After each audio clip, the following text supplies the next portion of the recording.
Welcome to student dictation 5 second बाद शुरू होगा।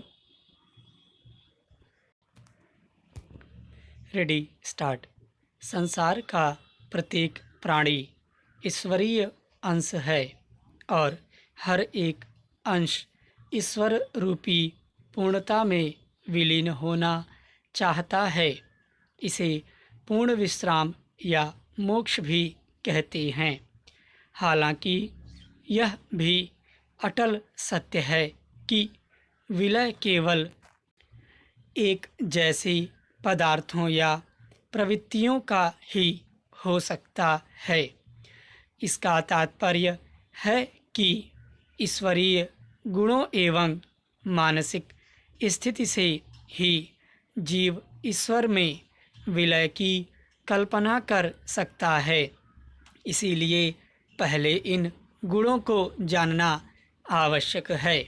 Para change. ईश्वर वास्तव में निर्गुण, निराकार, अजन्मा और निरंजन है। वह तो इस ब्रह्मांड के कण कण में व्याप्त है।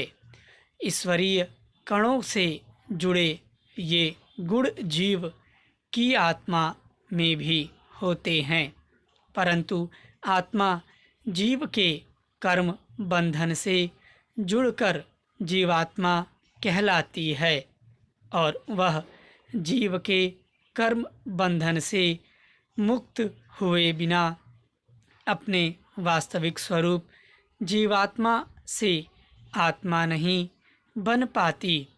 परिणाम स्वरूप वह ईश्वर रूपी पूर्णता में विलीन नहीं हो पाती। इससे मोक्ष की राह अधूरी रह जाती है। Para change. मोक्ष वास्तव में मुक्ति की स्थिति है।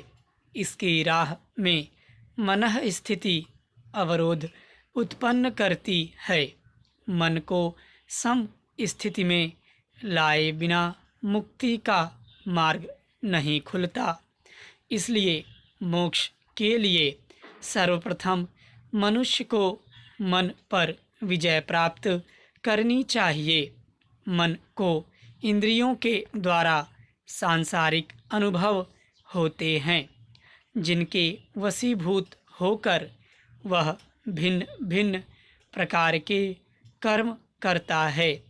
इसीलिए मनुष्य को प्रयास करना चाहिए कि वह भटकते हुए मन की लगाम कसे।